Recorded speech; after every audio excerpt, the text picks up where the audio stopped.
செய்திகள் தொடர்கின்றன. சொத்துக்காக பெற்ற தாயையே மகனை அடித்துக் கொன்ற சம்பவம் நெல்லையில் பரபரப்பை ஏற்படுத்தியுள்ளது.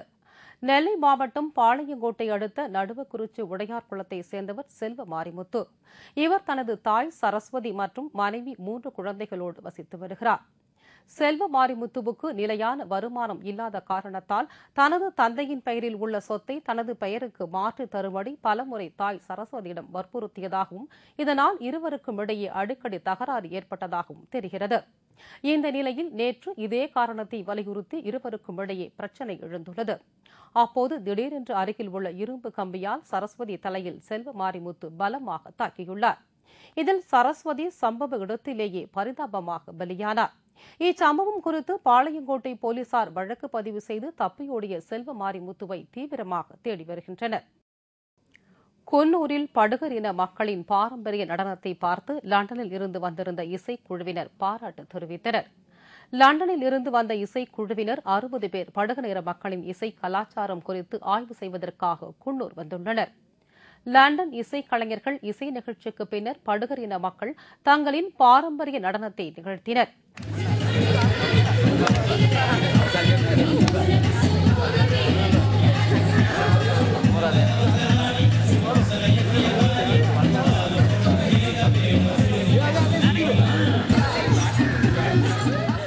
இதை பார்த்த லண்டன் இசைக்கலைஞர்கள் இந்த படுகர் இன மக்களுடன் இணைந்து ஆட தங்களால் முடியவில்லை என்று தெரிவித்தனர். இவர்களின் நடனம் தங்களை மிகவும் நெகிழ்ச்சி அடைய செய்தது என்றும் பாராட்டு தெரிவித்தனர். இன்னைக்கு லண்டன்ல இருந்து ஒரு 50-60 பேர் மியூசிக் ட்ரூப் நீலகிரிக்கு வந்திருந்தாங்க. அவங்க எங்க நீலகிரி கலாச்சாரத்தை தெரிஞ்சுக்கிறதுக்கு வந்திருந்தாங்க. நாங்க படுகா கம்யூனிட்டி சேர்ந்தவங்க அவங்களுக்காக டிஃப்ரெண்ட் ஷோஸ் பெர்ஃபார்ம் பண்ணோம். அவங்க எங்க கூட சேர்ந்து அவங்களும் நடனம் ஆடி ரொம்ப என்ஜாய் பண்ணாங்க. புதுச்சேரி மாநிலத்தில் சுனாமி நிதி முறைகேட்டில் மாவட்ட ஆட்சியர் உட்பட பலருக்கும் தொடர்பு இருப்பதாக மார்க்சிஸ்ட் கம்யூனிஸ்ட் கட்சி குற்றம் சாட்டியுள்ளது. புதுச்சேரி மாவட்ட ஆட்சியரும் சுனாமி புனரமைப்பு அமலாக்க திட்ட இயக்குநருமான ராகேஷ் சந்திரா மீது சுனாமி நிதியில் முறைகேடு செய்ததாக புகார் கூறப்பட்டது. தொடர்ந்து பல்வேறு புகார்கள் எழுந்ததை அடுத்து சிபிஐ அதிகாரிகள் கடந்த 1ஆம் தேதி மாவட்ட ஆட்சியர் அலுவலகம் மற்றும் அவரது வீடு ஆகியவற்றில் அதிரடி சோதனை நடத்தினர். மேலும் அவரது வங்கிக் கணக்குகள் சோதனையிடப்பட்டு முக்கிய ஆவணங்களை கைப்பற்றியதோடு அவரது பாஸ்போர்ட்டும் பறிமுதல் செய்யப்பட்டது. மாவட்ட ஆட்சியர் மீது சிபிஐ வழக்கு பதிவு செய்துள்ள நிலையில் இந்த விவகாரத்தில் பல்வேறு அரசியல் கட்சி தலைவர்களுக்கும் தொடர்பு இருப்பதாகவும் அவர்கள் மீது சிபிஐ விசாரணை நடத்த வேண்டும் என்றும் மார்க்சிஸ்ட் கம்யூனிஸ்ட் கட்சி வலியுறுத்தியுள்ளது. சுனாமியில் ஏற்பட்டிருக்கக்கூடிய ஊழலில்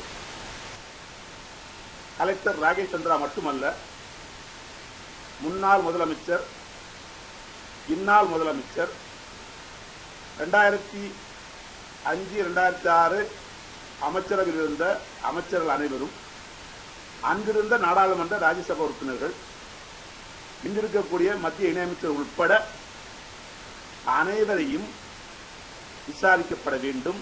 வேலூர் மாவட்டம் வாலாஜாபேட்டையில் படவேட்டம்மனுக்கு மகா கும்பாபிஷேகம் நடைபெற்றது. இந்த திருக்கோவிலில் 61 அடி விஸ்வரூப சிலை புதிதாக உருவாக்கப்பட்டது. அதனைத் தொடர்ந்து மகா கும்பாபிஷேகமும் பல்வேறு தெய்வங்களுக்கு மகா அபிஷேகமும் நடந்தது.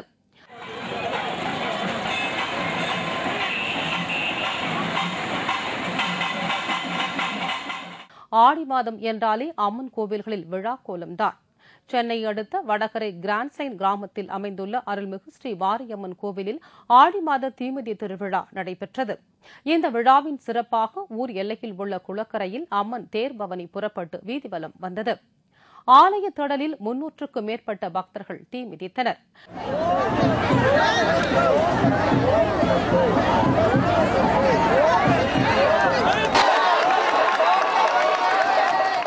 இதில் ஏராளமான பக்தர்கள் கலந்து கொண்டு அம்மனின் தரிசனம் பெற்றனர். சென்னை நெசப்பாக்கத்தில் பிரசித்தி பெற்ற முத்து மாரியம்மன் ஆலயத்தில் ஆடி மாத திருவிழா வெகு சிறப்பாக நடைபெற்றது. திருவிழாவை முன்னிட்டு முத்துமாரி அம்மனுக்கு அபிஷேக அலங்காரம் செய்யப்பட்டது. இதைத் தொடர்ந்து காப்பு கட்டிய பக்தர்கள் தீ மிதித்து தங்கள் நேர்த்திக் கடனை செலுத்தினார்கள். எரிவாயு சிலிண்டர் பெறாத குடும்ப அட்டைதாரர்களுக்கு எரிவாயு சிலிண்டர் பெற்றதாக கூறி மண்ணெண்ணெய் விநியோகத்தை ரத்து செய்த அரசு அலுவலரை கண்டித்து கிராம மக்கள் நாமக்கல் மாவட்ட ஆட்சியர் அலுவலகத்தை முற்றுகையிட்டனர். நாமக்கல் மாவட்டம் கொடிக்கால்புதூர் ஊராட்சிக்கு உட்பட்ட தூதூர், சின்னக்காவூர் உள்ளிட்ட 4 கிராமங்களில் சுமார் 950க்கும் மேற்பட்ட குடும்ப அட்டைகள் பொது விநியோக திட்டத்தின் கீழ் வழங்கப்பட்டுள்ளது. இந்த குடும்ப அட்டைதாரர்களுக்கு எரிவாயு சிலிண்டர் இல்லாத நிலையில் அவர்கள் எரிவாயு சிலிண்டர் பயன்படுத்தி வருவதாக குறிப்பிட்ட நியாய விலைக் கடைகளுக்கு மாவட்ட வழங்கல் துறையினர் தவறான தகவலை அனுப்பியதாக கூறப்படுகிறது. இதனால் கடந்த 2 மாத காலமாக மண்ணெண்ணெயை பெற முடியாத நிலையில் பாதிக்கப்பட்ட மக்கள் அரசு அதிகாரிகளின் தவறான செய்கையை கண்டித்து மாவட்ட ஆட்சியர் அலுவலகத்தை முற்றுகையிட்டனர்.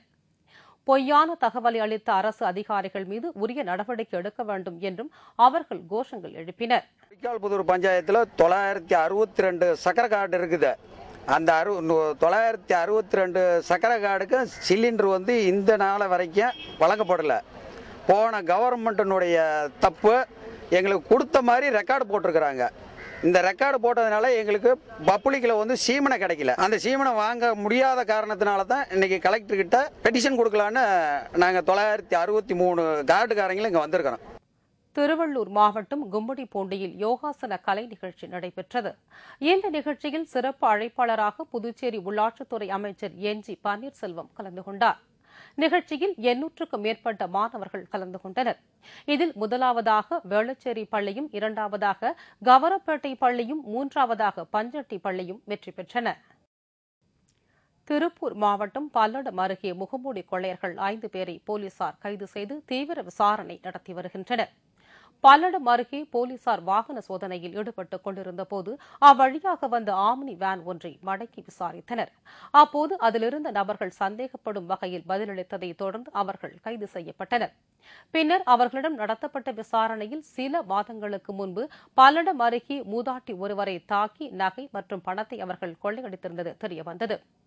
அவர்கள் முகமூடி அணிந்து கொள்ளையடிக்கும் கும்பலை சேர்ந்தவர்கள் என்று போலீசார் கூறினர். வன்முறையால் தீக்கரையாகிய இங்கிலாந்து நகரங்கள், போராட்டத்தை தடுக்க ஏராளமான போலீசார் குவிப்பு. விவரம் இடைவேளைக்கு பிறகு.